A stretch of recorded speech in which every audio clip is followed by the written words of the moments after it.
ခုလက်ရှိ Middle East မှာဖြစ်ပွားနေတဲ့စစ်ပွဲတွေကြောင့်ကမ္ဘာတဝန်းလုံးကနိုင်ငံတော်တော်များများကလောင်စာဆီကိစ္စကိုစိုးရိမ်နေကြပါတယ်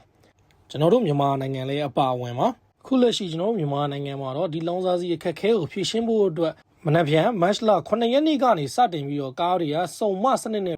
လမ်းမပေါ်မောင်းနှင်ရမယ်လို့ကြေညာထားခဲ့ပါတယ်ဒီစုံမစနစ်ကဘယ်အချိန်ကဘယ်နိုင်ငံမှာဘလို့တီထွင်ခဲ့တာလဲဆိုတာရောသင်သိပါသလားတချို့တွေကမြန်မာနိုင်ငံမှာစတင်လုပ်တယ်လို့ထင်နေကြပေမဲ့လုံးဝတော့မဟုတ်ခဲ့ပါဘူးဒီစုံမစနစ်ကိုလွန်ခဲ့တဲ့နှစ်90ကျော်1983ခုနှစ်ကအမေရိကန်ပြည်ထောင်စုမှာစတင်ကျင့်သုံးခဲ့တာပါအဲ့ဒီအချိန်မှာအရှေ့အလယ်ပိုင်းစစ်ပွဲတွေကြောင့်အမေရိကန်က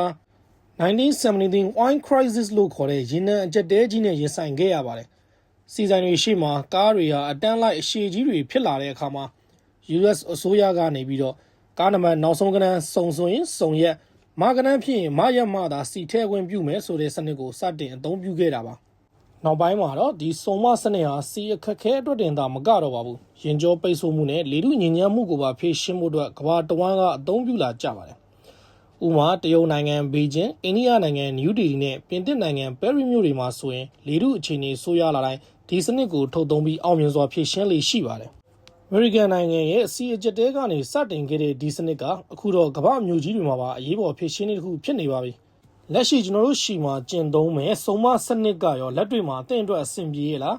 ဒီစနစ်ပေါ်မိတ်ဆွေရဲ့ထင်မြင်ချက်တွေရှိခဲ့ရင်လည်းကွန်မန့်မှာဝင်ရောက်ဆွေးနွေးပေးသွားပါအောင်နော်